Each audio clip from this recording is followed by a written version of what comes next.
Uma de minhas experiências assombradas na fazenda de minha infância. Eu cresci em uma antiga fazenda construída no final dos anos 40. A fazenda não era extremamente antiga, pois foi demolida e transformada em um bairro suburbano em 2015. No entanto, minhas experiências lá variavam de ser perseguido por vacas a ser perseguido por Adi. Havia uma pequena e velha propriedade abandonada a cerca de 100 metros da minha casa, e era lá que Adi morava. Ela morreu naquela casa antes de a fazenda ser construída e não se sabe muito sobre ela. Algumas vezes por semana, meus amigos, que moravam em uma fazenda vizinha à minha, meu irmão e eu íamos até a casa de Adi e a explorávamos. Houve uma experiência em particular que faz meus ossos tremerem quando me lembro dela. Era noite e o sol estava quase se pondo quando estávamos na casa de Adi. Havia pássaros e grilos cantando do lado de fora e podíamos ouvir os rangidos da brisa fria que batia na casa. De repente, tudo ficou quieto, não conseguíamos mais ouvir o chiurear dos animais e era como se o vento estivesse cada vez mais forte, então decidimos voltar para casa. Quando estávamos saindo pela porta da frente, ouvimos passos no segundo andar.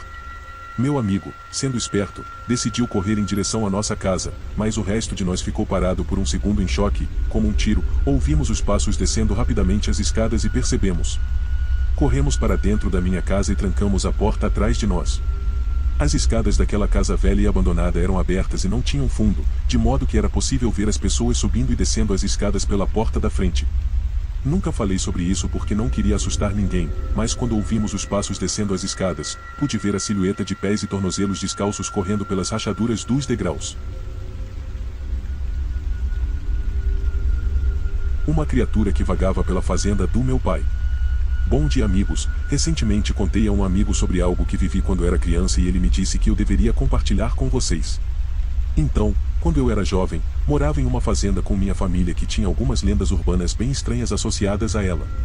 A ponto de muitos de meus parentes indígenas se recusarem a visitá-la por medo. A história conta que havia uma criatura maligna que vivia no fundo da colina e saía à noite para atormentar e pregar peças nas pessoas. Eu nunca acreditei nessas coisas, nem mesmo quando era criança, mas uma noite comecei a ter pesadelos vívidos, quase reais, sobre ser perseguido por ela ao redor da propriedade, que ficaram tão ruins que acabei fazendo terapia. Depois de um ano sendo assombrado por essa coisa, tentei dizer à minha família que queria me mudar por causa da realidade desses pesadelos, mas eles acharam que eu tinha uma imaginação louca. No entanto, não eram apenas os pesadelos que tornavam isso tão horrível. Em alguns dias, encontrávamos galinhas destruídas e em outros, cabras desapareciam. Eu recebia amigos em minha casa e nunca mais voltavam e, às vezes, tarde da noite, ouvíamos algo perseguindo nosso cavalo no campo e ela ficava louca e gritava até altas horas da madrugada. Eu e minha irmã começamos a acreditar que essa coisa era muito real. Um dia, um amigo da família veio nos visitar e ficou na cabana nos fundos da propriedade, o que foi a primeira noite em que consegui dormir direito em meses. Naquela noite, o amigo de meus pais teve os piores pesadelos que já havia tido, foi embora cedo no dia seguinte e nunca mais veio me visitar. Enquanto fazia as malas, ele disse que algo o perseguia em seus sonhos. Quando acordou, ouviu um choro abafado do lado de fora da cabana, que tremia como se algo estivesse batendo na lateral do prédio com toda a força. A expressão de medo no rosto daquele homem ainda me assombra até hoje. O homem estava tremendo e chorando enquanto dirigia e meus pais se recusaram a falar conosco sobre isso. Mais tarde, naquele dia, minha irmã e eu fomos até a cabana e descobrimos que ela estava em uma encosta e que o interior parecia ter sido atingido por um terremoto. Meus pais venderam a fazenda e se mudaram alguns meses depois disso. Nunca mais tive esses pesadelos.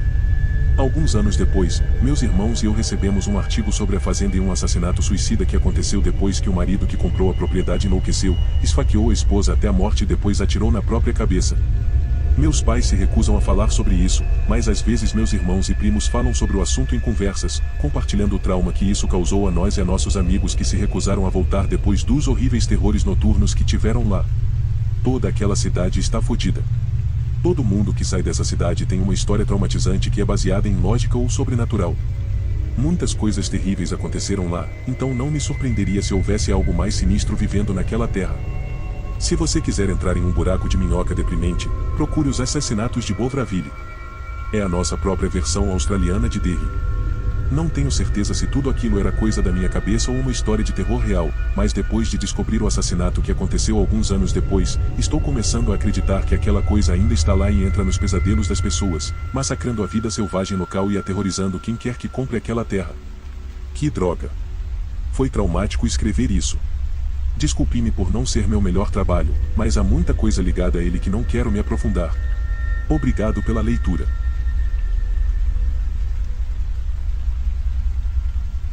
A primeira coisa que aconteceu comigo foi na fazenda de minha avó.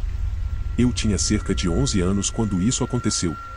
Meu primo mais velho Daniel, cerca de 13 anos, e eu estávamos brincando de esconde-esconde no quintal da minha avó.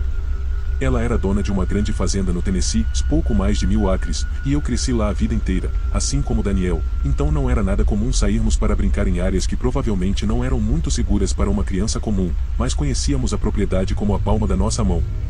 Acontece que, no dia anterior ao ocorrido, muitas árvores foram cortadas para dar lugar a uma nova casa móvel ao lado da estrada, que ela pretendia alugar para obter uma renda extra. Daniel e eu naturalmente fomos em direção a essa nova paisagem desconhecida para brincar, pois era algo novo a ser explorado. Todas as árvores haviam sido despojadas de seus galhos e colocadas em caminhões de extração de madeira para serem transportadas. No entanto, os galhos estavam todos empilhados em um emaranhado de cerca de 15 metros de largura e 12 a 15 metros de altura. Eles estavam tão densamente empilhados que não era possível ver através deles de um lado para o outro. Foi por volta da meia hora, quando chegou a minha vez de encontrar Daniel, que comecei a suspeitar que ele estava escondido na mata mais fundo do que as regras permitiam. Lembro-me de ter chamado o nome dele por vários minutos e não ter ouvido nada além de uma risada tranquila vinda da floresta. Eu estava na clareira recém-cortada, olhando para a mata e ficando mais irritado a cada minuto. Por fim, anunciei o mais alto que pude que, se ele não ia jogar limpo, eu iria tomar um copo de chá e assistir a televisão com a vovó. Comecei a subir a colina em direção à casa. Foi no momento em que eu estava passando pela pilha de arbustos, basicamente centralizado ao lado dela, que ouvi uma voz desconhecida: "Você desistiu rápido." Eu parei. Chamei o Daniel. Não parecia o Daniel, mas a voz respondeu: "Sim. Eu sou o Daniel. Estou dentro dos membros." Olhei para a pilha de galhos e não vi ninguém. Novamente ouvi a voz estranha dizer: "Se você não me vir, então não me encontrou e eu terei vencido o jogo." Cheguei mais perto e gritei para a voz: "E por que você está falando tão engraçado?" A voz respondeu: "Estou dentro de todos os membros. Olhe para dentro e você me verá." Daniel. Algo parecia muito estranho na maneira como esse cara estava falando, mas eu, com 11 anos de idade, apenas racionalizei pensando: talvez a voz dele soe diferente atrás dos arbustos e ele pareça estar falando engraçado porque sua voz soa diferente. Aproximei-me da borda da pilha de arbustos e afastei os galhos para olhar para dentro e lá estava Daniel. Sua cabeça estava virada para o topo da colina, mas seu corpo estava voltado para mim. Eu gritei: "Peguei você." Sua cabeça se virou para mim e ele tinha o sorriso mais nojento que já vi até hoje. Imagine se alguém tivesse as piores intenções e tentasse se esconder atrás de um sorriso falso e inocente para ganhar sua confiança, mas não conseguisse evitar a alegria com a ideia de que poderia tê-lo enganado. Essa é a melhor maneira de descrever o sorriso. Fiquei tão chocado com essa expressão facial perversa no rosto de meu primo que fiquei paralisado no lugar. Os pelos do meu pescoço e dos meus braços se eriçaram e, de repente, senti o sangue correr pelo meu corpo como se a temperatura tivesse caído dentro das minhas veias. Gaguejei com minhas palavras: "Como? Como você entrou aí?" Ele respondeu: "Eu caí na parte interna dos membros, primo. Preciso que você me ajude ou continuarei preso." Dessa vez, não notei como ele formulava suas frases de forma estranha, e só depois me ocorreu que seus lábios não se moviam quando ele falava, se ele nunca mudou seu rosto do sorriso torto e enervante. Não notei imediatamente nenhuma dessas coisas, porque estava muito distraído com a grande vara que estava cravada profundamente na lateral de seu pescoço. Naquele momento, notei que ele tinha um fluxo de sangue lento e constante saindo da vara de $1/2 em seu pescoço, passando pelo ombro direito e descendo pelo peito.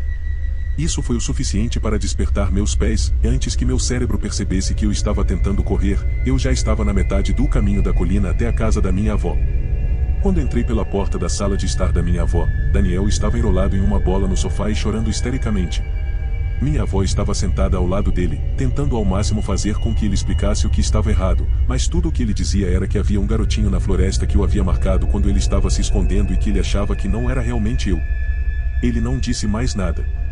A essa altura, eu estava chorando e abalada e contei à minha avó o que tinha visto. Ela preparou um almoço para nós dois e depois ligou para o meu tio para que ele viesse buscar o Daniel. Fiquei na casa da minha avó naquela noite e aposto que ela me perguntou centenas de vezes o que havia acontecido.